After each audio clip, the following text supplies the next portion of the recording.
নবী আমার তাজদারে মদিনা হুজুর আমার যেখানে বসতে সাহাবা হুজুররা নবীজি যখন উঠে পড়তেন শোনেন ওই জায়গায় দুটো হাত দিয়ে তারা চেহারা মুবারকে লাগাতেন, চুমু খেতেন, বুকে লাগাতেন। জোরে বলেন সুবহানাল্লাহ।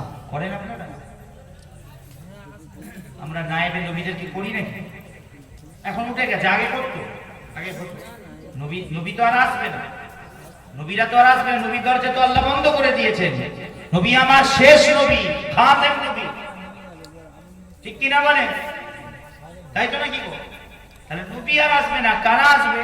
নায়েবে নবীরা আসবে। কারা আসবে? নায়েবে নবীরা। সেই নায়েবে নবীদেরও আমরা মহাব্বত, তাজিম, সম্মান আমরা করতাম, কিন্তু এখন দেখেন উঠে গেছে।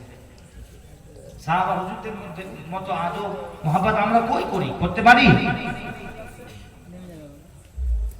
মুসলমানের ছেলেরা নওজওয়ানেরা কান খাড়া করে শুনে খেয়ে দেন।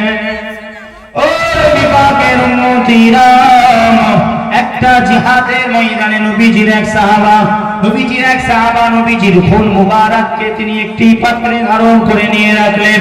নবীজি শহীদ হয়ে গিয়েছিলেন।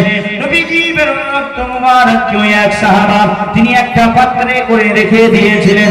এমন সময় অন্যান্য বাকি সাহাবারাও ছিল, তাদের সামনে ওই সাহাবা হুজুর নবীজির ওই রক্ত মুবারককে পান করে নেয়, নবীজির ওই রক্ত মুবারককে খেয়ে নেয়, নবীজির ওই খুন মুবারককে তিনি পান করে নেন। এই দৃশ্যটা দেখার পর বাকি যারা সাহাবা হুজুররা ছিল তাই নতুন জিনিস দেখে আমার নবী তাজদারে মদিনা হুজুরের কাছে এসে নালিশ করেন, ইয়া রাসূলুল্লাহ, ইয়া হাবিবাল্লাহ হুজুর, কোরআনে তো আল্লাহ বলেছেন কেউ যদি খুন পান করে সেটা হারাম কাজ, সেটা হারাম। কেউ যদি রক্ত কারো খায়, রক্ত খাওয়া হারাম, কেননা আমার আল্লাহ তাআলা রক্তকে হারাম করে দিয়েছেন। ও মুসলমানের ছেলেরা, আমাদের নবী তাজদারে মদিনা হুজুর আলাইহিস সালামকে তারা নালিশ করে, বাকি সাহাবারা নালিশ করে, ইয়া রাসূলুল্লাহ, ইয়া হাবিবাল্লাহ হুজুর, আপনার রক্ত মুবারক অমুক সাহাবা খেয়ে নিয়েছে, আপনার অমুক সাথী সঙ্গী খেয়ে নিয়েছে।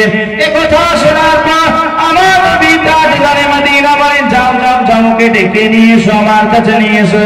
তাকে ডেকে আনা হলো।